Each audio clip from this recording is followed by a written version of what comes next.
Mais uma vez, sejam todos bem-vindos a mais um comentário da lição da Escola Sabatina. Desta vez, a lição número 5, que tem como título Somente pelas Escrituras. Ou seja, as Escrituras Sagradas, elas são o nosso padrão único em autoridade para a nossa caminhada cristã, Então aí temos aí a sola escritura, tá bom? Eu já convido você a fazermos uma oração pedindo a direção do nosso Deus para esse comentário, para esse estudo. Oremos. Ó Deus de amor, Pai Todo-Poderoso, queremos nesse momento nos entregarmos a Ti mais uma vez e pedir a influência do Teu Santo Espírito para que Ele venha nos ensinar sobre a Tua Palavra e que possamos colocar em prática todos esses ensinamentos e que haja salvação em nosso meio, em nome de Jesus. Amém. Muito bem. Então, vamos primeiro entender, Vamos entender assim de uma forma técnica o que significa a sola escritura, ou somente pelas escrituras. Então, veja aí esse significado técnico que você está vendo aí na tela, tá certo? Para que você tenha uma compreensão mais técnica, mais ampla do que significa a sola escritura, ok? Muito bem, então vamos aqui para o verso para memorizar, tá certo? Da lição desta semana, que está lá no livro de Hebreus, capítulo 4, verso 12. E o escritor de Hebreus diz o seguinte: porque a palavra de Deus é viva e eficaz e mais cortante do que qualquer espada de dois gumes, e penetra até ao ponto de dividir alma e espírito, juntas e medulas, e é apta para discernir os pensamentos e propósitos do coração, ok?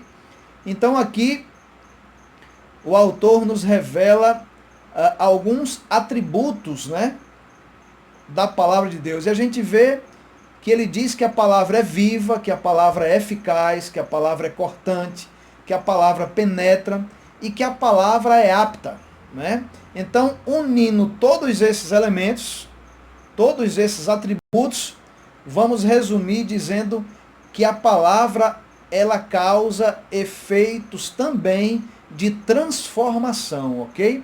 Com todos esses atributos, a palavra ela causa transformação na vida dos seres humanos, ok? Então, a lição diz assim: em contraste com a teologia católica romana, que enfatizava as escrituras e a tradição, a fé protestante enfatizava a palavra-chave, somente, solamente, sola escritura. Isto é, somente as escrituras são a autoridade final quando assuntos de fé e doutrinas estão em discussão. Aqui nós vemos, inevitavelmente, uma das estratégias de Satanás, que introduziu tradições pagãs, para tentar eliminar as verdades bíblicas, E aí a gente vê algumas introduções, feitas pelo inimigo ao longo dos séculos, Por exemplo, oração pelos mortos, sinal da cruz, extrema unção, indulgências e aí muitas outras coisas, Satanás tem usado para desestabilizar a palavra de Deus, Mas aí entra a reforma protestante, ok? Então, nessa primeira parte aqui, eu quero deixar uma reflexão forte para nós, que diz assim: não sejamos contrários às Escrituras ou causadores de interferências heréticas. Ou seja, não sejamos contrários ao que diz a sola Escritura, somente as Escrituras, ok? Então vamos à frente aí, chegamos aqui no tópico as Escrituras como a norma dominante. Ora, é muito perceptível mesmo, né, a proteção que Deus direciona para as verdades bíblicas. Sim ou não? Sim. Né? Deus, ele sempre teve, né, ele é o autor, né, ele é o autor supremo da Bíblia, ele sempre teve um cuidado, né, de proteger as verdades bíblicas, principalmente através do Espírito Santo. Então diz assim, ó, na verdade, o princípio da sola Escritura tinha a intenção de proteger a autoridade das Escrituras da dependência da igreja e de sua interpretação. E ele descartava a possibilidade de que o padrão de sua interpretação viesse de fora da Bíblia, ok? Então eu convido a você a conferir o que o apóstolo Paulo disse em 1 Coríntios 4:6. Abra aí a sua Bíblia, 1 Coríntios 4:6. Olha só o que o apóstolo Paulo nos diz.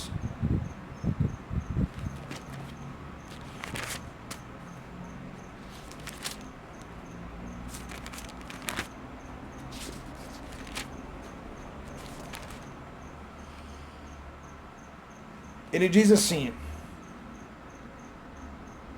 estas coisas, irmãos, apliquei-as figuradamente a mim mesmo e a Apolo, por vossa causa, para que por nosso exemplo aprendais isto: não ultrapasseis o que está escrito, a fim de que ninguém se ensoberbeça a favor de um em detrimento de outro.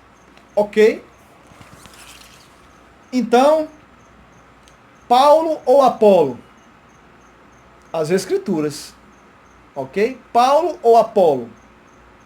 As Escrituras, né? Então, fiquemos com as Escrituras, né? Então, por que esse ponto é crucial para a nossa fé? Porque o que Paulo disse agora no texto é crucial para a nossa fé. Porque devemos ser fiéis à palavra e não transgressores da palavra. Tá certo? Olha o último alerta das Escrituras Sagradas para mim e para você. Confira aí Apocalipse 22:19. Diz o quê? Apocalipse 22:19. Vamos conferir esse texto também. Que Jesus revelou, pediu para o apóstolo João escrever. Apocalipse 22:19. Se não me engano, é o penúltimo texto da Bíblia. Vamos ver? Exatamente. Penúltimo texto da Bíblia. Diz assim, ó. E se alguém tirar qualquer coisa das palavras do livro desta profecia, Deus tirará a sua parte da árvore da vida, da cidade santa e das coisas que se acham escritas neste livro. Ok? Então, é algo muito relevante, não é? Não devemos somente ler, não é? Não devemos somente ler as Escrituras. O que confirmamos positivamente quando praticamos o princípio da sola Escritura é que, se surge um conflito na interpretação da nossa fé, então somente as Escrituras têm a autoridade que transcende e julga qualquer outra fonte ou tradição da igreja. Convido você a conferir outro texto para ampliar aqui o nosso aprendizado. Atos 17:11. Olha só o que é que diz Atos 17:11. Vamos lá. Enriquecendo aí o estudo da palavra. Atos 17:11 diz o seguinte: ora, estes de Bereia eram mais nobres que os de Tessalônica, pois receberam a palavra com toda a avidez, examinando as Escrituras todos os dias. Amém? Examinando as Escrituras todos os dias. Então, isso é uma norma dominante. É uma norma dominante. O quê? Examinar, pesquisar, estudar, se aprofundar, não é? Todos os dias na compreensão, não é?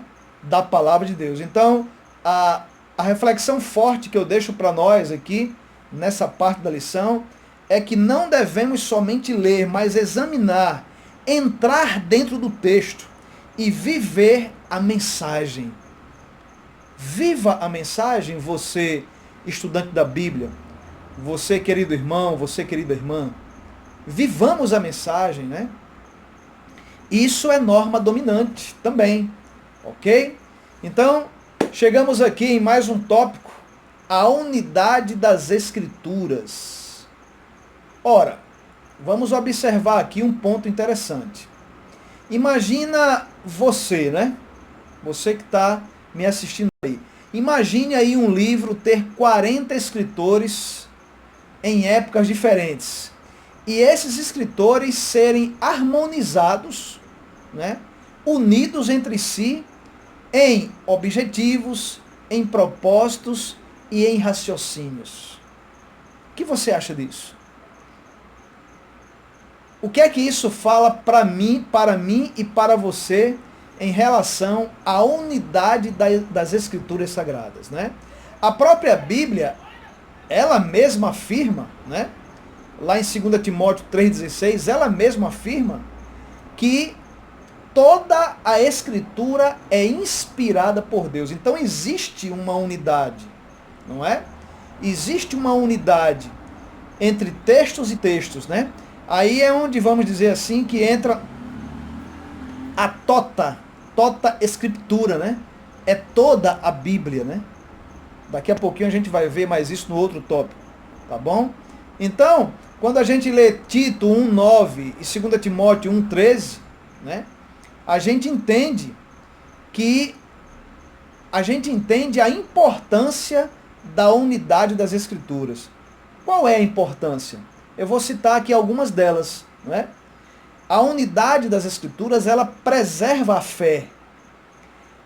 Ela preserva a veracidade da Bíblia. Ela contribui muito para a veracidade da Bíblia. Então é importante, né? A tota escritura, ela forma uma cadeia de verdades, né?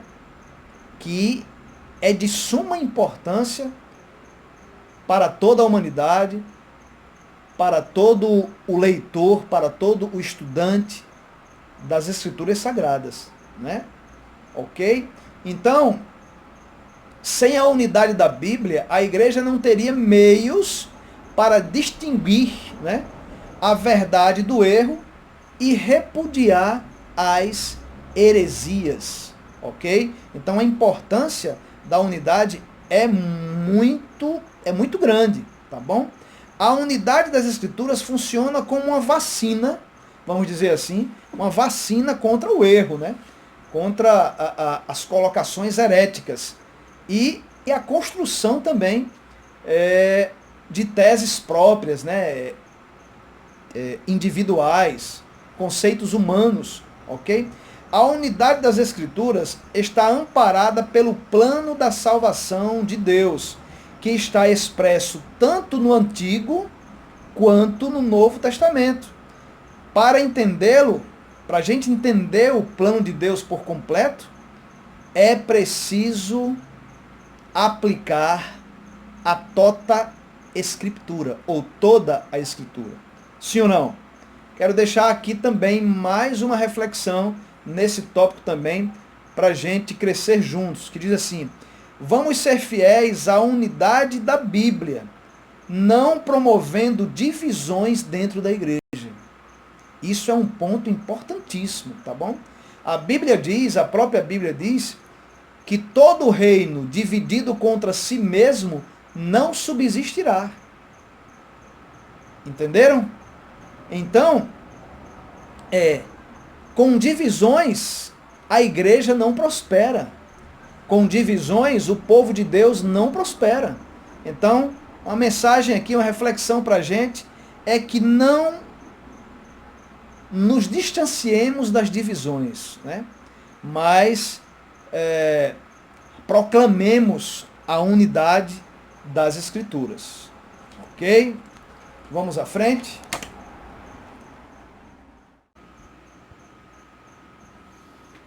O que você acha mais fácil de se enxergar? É o que está dentro de uma água clara ou de uma água turva, não é? Claro que é o que está dentro de uma água clara. Então, da mesma forma é a clareza das Escrituras, né?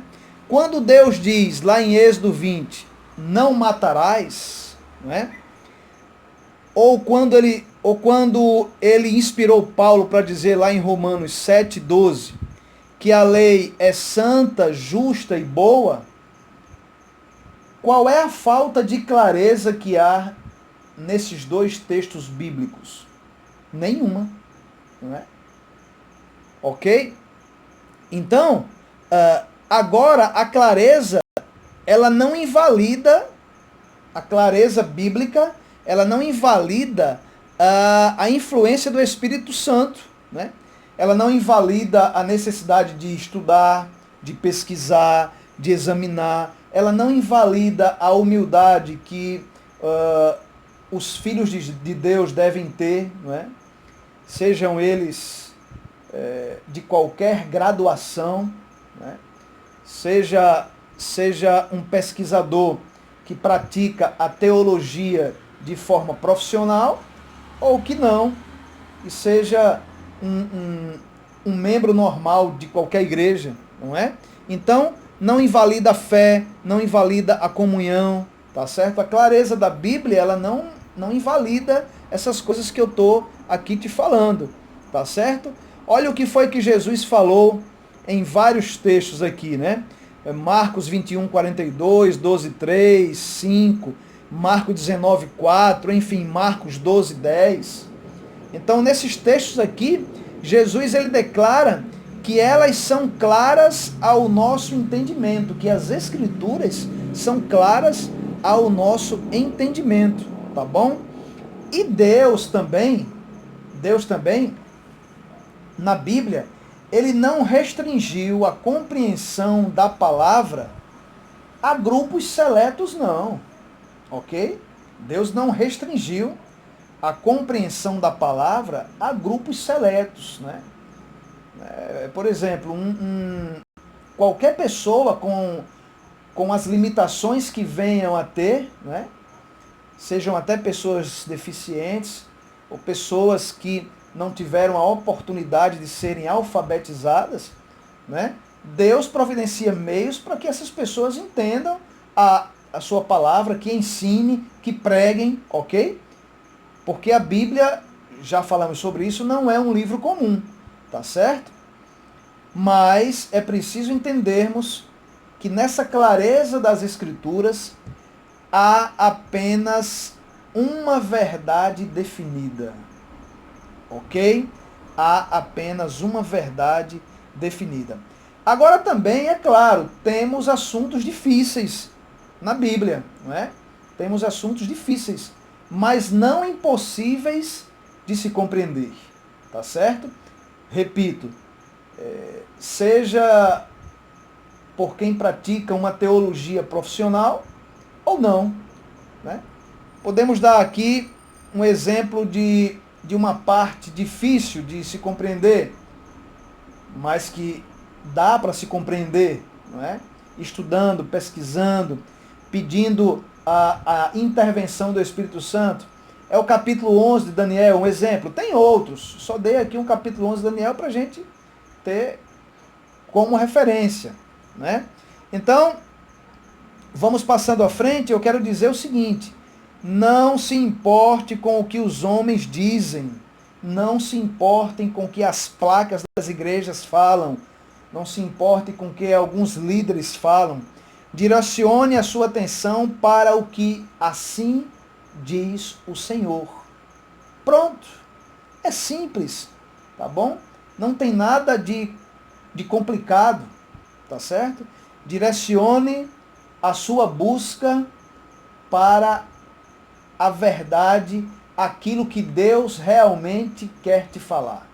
É um bom caminho, tá certo? Ok?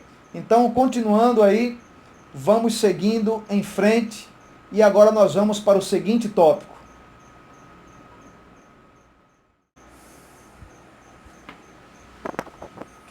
Chegamos aqui nesse tópico que fala que as Escrituras interpretam as Escrituras, certo? No próximo estudo, da próxima semana, nós vamos ver o porquê a interpretação é necessária. E aí vamos ver vários pontos. Exemplo, nós vamos ver que texto sem contexto vira pretexto, tá bom? Mas isso só a próxima semana. Eu só estou dando, não é? Só estou dando aqui uma entrada para que o tema da próxima semana tem tudo a ver com esse tópico que a gente vai abordar agora, que é as Escrituras interpretam as Escrituras. Eu queria dar um exemplo, queria começar esse tópico dando um exemplo aí para você de como as Escrituras interpretam a própria Escritura. Então, convido você a abrir aí um texto que está em Gênesis 2:3. Vamos lá. Vamos conferir Gênesis 2:3 para a gente deixar esse exemplo aí na primeira página da Bíblia.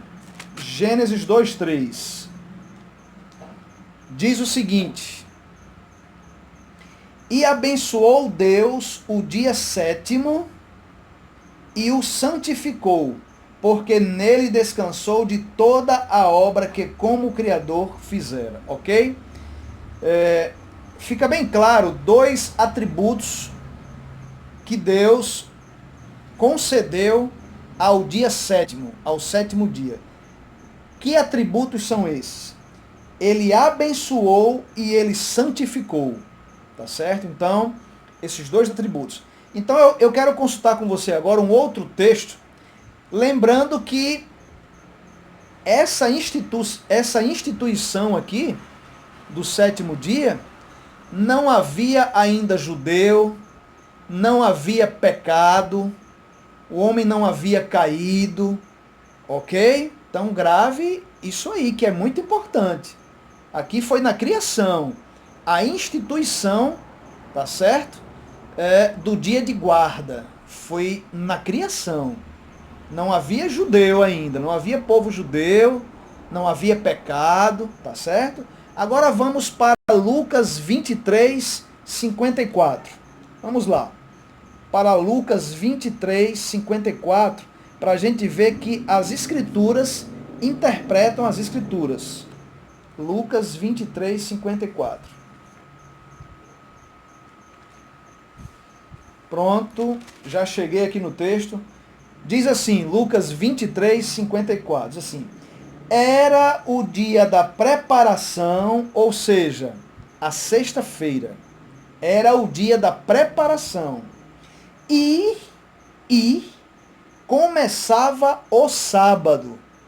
O sétimo dia lá que a gente viu em Gênesis 2, e começava o sábado. Verso 55. As mulheres que tinham vindo da Galiléia com Jesus, seguindo, viram o túmulo e como o corpo fora ali depositado. Então se retiraram para preparar aromas e bálsamos. E no sábado descansaram segundo o mandamento. Ok. Que interessante, né? No meio cristão se diz que Jesus aboliu a lei dos mandamentos, né? E ele resumiu os mandamentos em dois. Enfim, não é o contexto que eu quero entrar aqui. O contexto aqui é que as Escrituras interpretam as Escrituras, tá certo? Então, é interessante dizer que a mãe de Jesus, as pessoas que andavam com Jesus, após Jesus ser crucificado, estava cumprindo o que foi dito lá na criação antes do pecado. Tá certo? Outro detalhe. Quando o autor, que é Lucas, escreveu isso aqui, ele escreveu 30 anos após esse acontecimento que ele próprio narrou. Ou seja, tempo suficiente para ele não ter escrito isso aqui se tivesse realmente sido abolido, né? Ok? Então, a própria mãe de Jesus, né, guardando o mandamento, descansando no dia de sábado, segundo o mandamento que estava em vigor, que ela estava praticando, ok? E o autor escreveu isso aqui 30 anos depois, tá certo? Então é só um dos vários exemplos de que a Bíblia interpreta a própria Bíblia, né? Em Lucas 24, 27 e 44, 45, né? Jesus narra, é narrado um fato de que depois que Jesus ressuscitou, ele encontrou 2 discípulos no caminho de Emaús. Até que o nome de um deles é Cleopas, né? Ok? Então Jesus, ele diz que, nesse encontro, ele diz que todas as escrituras testemunhavam dele. Ora, se toda a escritura testemunham de Jesus, como eliminar alguma parte das escrituras? Como? Não tem como, porque isso é negar a Cristo, tá certo? Ao compararmos as escrituras com elas mesmas, é importante estudá-las completamente. Se possível, devemos fazê-lo em suas línguas originais, ou pelo menos com uma tradução bíblica apropriada, fiel ao significado contido nos originais hebraico e grego. Ok, é isso mesmo. Excelente, né? É importante que os textos originais sejam consultados, mas com uma ressalva. Veja bem. Muitos usam essa prática para mudar o significado e não para evitar que seja traído pela tradução, ok? E o raciocínio, o caminho certo não é esse. Nós devemos sim consultar, não é, os dicionários, as traduções, tudo bem, mas não para mudar o significado, e sim para não ser traído pelas traduções. Tá certo? Falando em traduções, eu quero aqui fazer uma observação, né? Ok? Os teólogos, eles chamam de textos equivalentes, né? Traduções equivalentes. Então, por exemplo, vamos citar aqui uma tradução muito conhecida, a tradução Almeida, Revista e Atualizada. Então, para a teologia, para a sociedade bíblica brasileira e estrangeira, essa é uma das traduções que tem equivalência com os originais que se tem nos dias de hoje, ok? E eu quero fazer aqui uma observação em uma tradução que é a tradução Nova Linguagem para os dias de hoje, ok? Não estou dizendo que é inválida, cuidado, tá bom? Não estou dizendo isso. Eu estou dizendo que essa tradução, essa linguagem para os dias de hoje, ela não é considerada pelos teólogos, pelos estudiosos, como uma tradução equivalente, né? Ela é uma espécie de uma parafrase, né? Ou seja, o tradutor coloca suas palavras, né, sem muita equivalência, ok? Para alcançar um público X, tá certo? Só essa observação aí. Qual é a ressalva que eu falo? Para um estudo teológico aprofundado, não se aconselha usar essa tradução. Somente isso. Mas não estou invalidando nada aqui, ok? Veja bem, tá certo?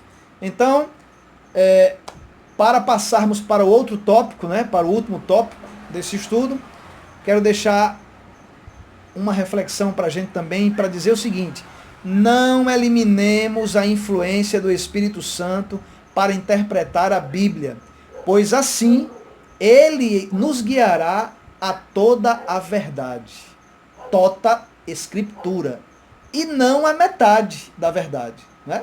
Então, vamos ter cuidado, tá certo? Para a gente não querer eliminar a influência divina do Espírito Santo no estudo, na interpretação da palavra de Deus. Ok? Vamos lá? Estamos perto de concluir aí. Chegamos aqui num ponto, no entanto, assim, não vou dizer polêmico, mas num ponto que merece uma atenção especial, né? Veja bem, como os adventistas podem aplicar um sola escritura se eles acreditam que Ellen White é uma profetisa inspirada, mas ela não está entre os profetas bíblicos, no cânon bíblico, quero dizer, né? E agora? O título desse tópico é Sola Escritura e Ellen White. Ora, quero destacar 3 pontos, somente, tá bom? Primeiro ponto.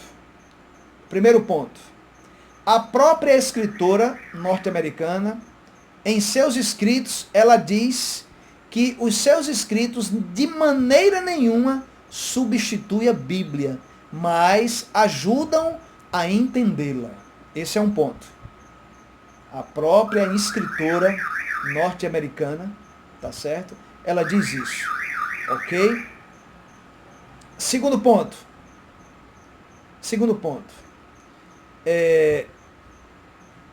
Entendemos que os escritos de Ellen White, né, entendemos que nós não dependemos dos escritos de Ellen White para entendermos, né, o corpo doutrinário ou as crenças fundamentais da Igreja Adventista do Sétimo Dia. Nós não dependemos dos escritos da profetisa, que nós cremos que foi inspirada por Deus, nós não dependemos dos seus escritos para entendermos ou defendermos as crenças fundamentais da igreja, ok?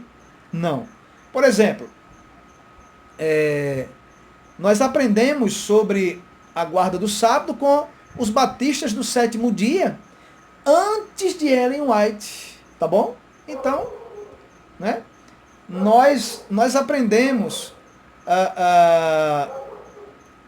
a doutrina da mortalidade da alma com a Bíblia, né? Nós aprendemos a doutrina que a volta de Jesus é visível e literal com a Bíblia. Então, nós não dependemos dos escritos da profetisa para defendermos as crenças fundamentais da igreja. Tá certo? Quando falamos na sola escritura, somente as escrituras, os adventistas do sétimo dia são inevitavelmente confrontados com a questão do que fazer com Ellen White, que também foi inspirada por Deus e serviu como mensageira do Senhor para seu povo remanescente.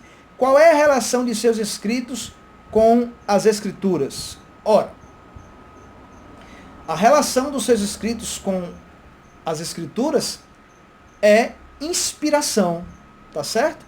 Como cremos que ela foi inspirada, então doutrinariamente ela não está errada em seus escritos, ok? Veja bem, eu não estou dizendo aqui que ela não pecou. Eu estou dizendo que se nós cremos que ela foi inspirada, então, doutrinariamente, né, em relação aos seus escritos, ela não erra. Tá certo? Sendo assim, seus escritos devem ser estimados.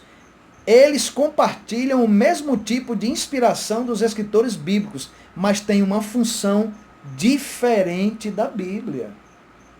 Ok, meus queridos? Vamos terminar dizendo o seguinte, terceiro ponto.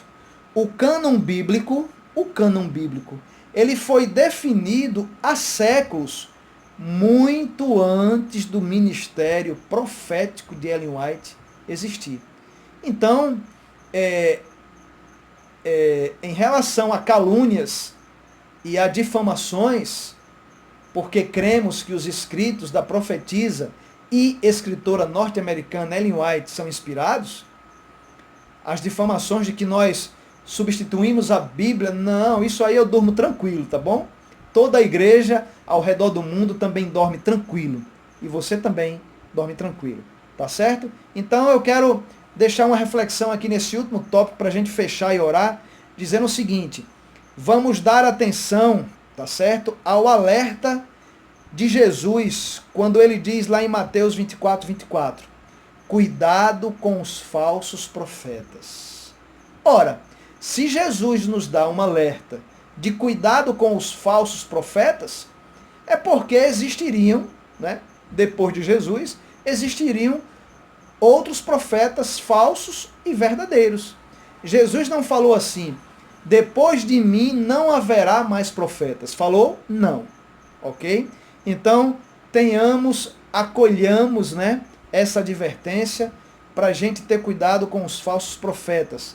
Tá certo? E, para terminar, depois dessa advertência de Jesus, o apóstolo Paulo diz que o dom de profecia é um dom superior. Tá bom? Meu querido, minha querida, espero ter contribuído, né? Existem vários comentários muito bons aí na igreja, comentários técnicos, né? Comentários excelentes, tá bom? E a gente tem gravado esses vídeos somente para contribuir um pouco, né? Um pouquinho, tá certo? Com o estudo que nós fazemos durante toda a semana. Espero ter contribuído aí com o teu estudo, tá certo? Com o teu crescimento e que vamos continuar juntos, ok? Inscreva-se aí no canal Momento com Cristo, que Deus nos abençoe. Vamos fechar os olhos para a gente orar. Santíssimo Deus, Pai Todo-Poderoso, muito obrigado, Senhor, porque a cada dia que vem e outro dia que vai, nós temos mais e mais motivos para te servir, para te seguir e termos o interesse de estudar a tua santa palavra, para que no dia que o Senhor voltar nas nuvens dos céus, nós estejamos com a nossa bagagem espiritual. Tudo isso em nome de Jesus. Amém. Que o Senhor te abençoe e te dê a paz. Em nome de Jesus, uma feliz semana. Amém.